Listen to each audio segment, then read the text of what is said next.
Today's story is one of the rarest and most heartbreaking medical cases ever reported in the UK. This is the story of Andre Yarham, a young man from Norfolk who developed dementia in his early 20s and passed away at just 24 years old.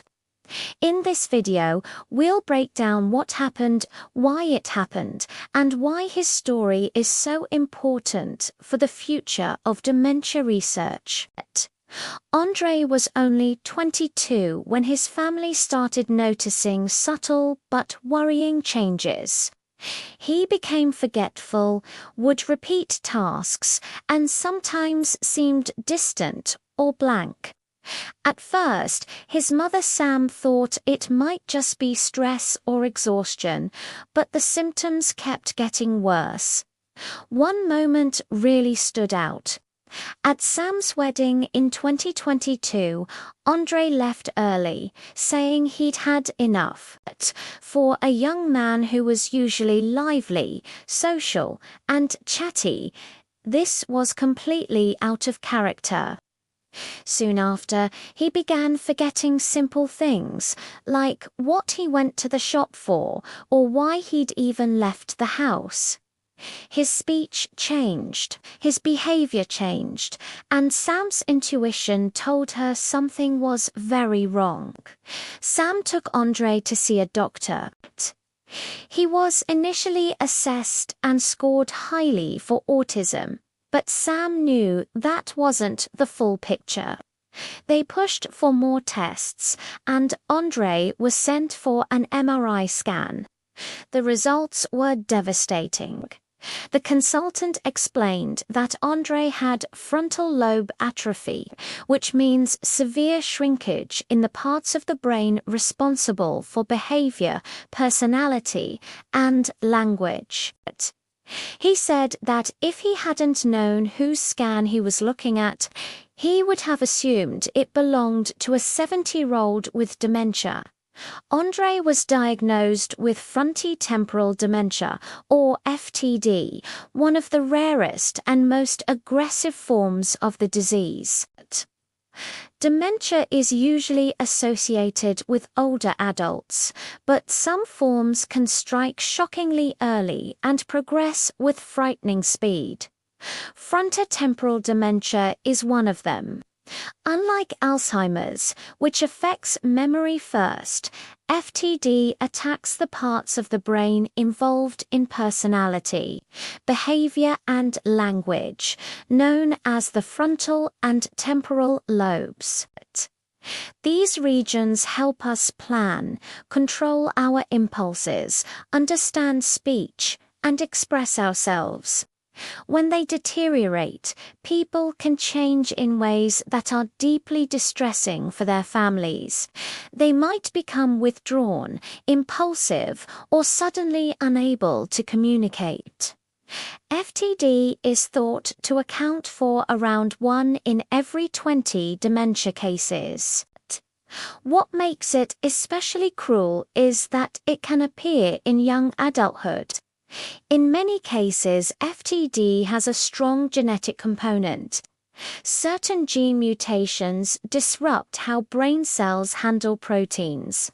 Instead of being broken down and recycled, these proteins clump together inside neurons, interfering with their ability to function.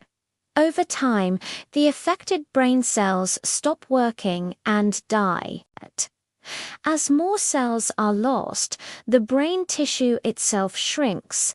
Why this process sometimes begins so early in life is still not fully understood, but when a powerful genetic mutation is involved, the disease doesn't need decades to unfold.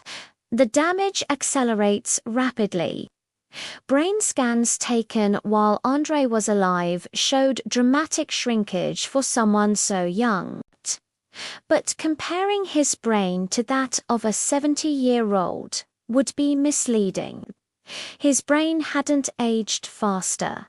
Instead, large numbers of neurons had been lost in a very short period of time. In healthy aging, the brain changes slowly.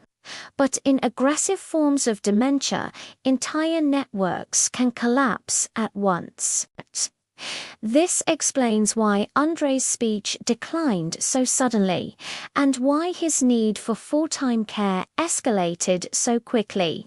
As the disease progressed, Andre lost his independence. He struggled to speak, struggled to walk, and eventually needed help with every part of daily life. Sam left her job to care for him full-time, helping him dress, bathe, eat, and stay safe. The family created a bucket list to give Andre joy while they still could. They visited Shrek's Adventure, went for a ride in a drifting car, and focused on making precious memories together. But by late 2024, Andre's condition declined rapidly. He moved into a care home, then into the hospital after repeated falls and infections. His speech faded almost completely. Within weeks, he was in a wheelchair. Doctors eventually told the family that Andre was entering end-of-life care. He was moved to a hospice just before Christmas and passed away on December 27th, surrounded by his family. After Andre's death, his family made an extraordinary decision. They donated his brain to scientific research. This incredible gift could help scientists understand why frontotemporal dementia can strike so early and, hopefully, how to prevent it. Dementia has no cure. Current treatments that slow symptoms have limited effects. Part of the challenge is that the brain is incredibly complex, and early-onset cases like Andre's are extremely rare. Every donated brain helps researchers study what went wrong at the level of cells and proteins, something that scans alone cannot reveal. Scientists can examine which proteins accumulated, which cell types were most vulnerable, and how inflammation or immune responses contributed to the damage. This knowledge feeds directly into efforts to develop treatments that could one day slow, stop, or even prevent dementia.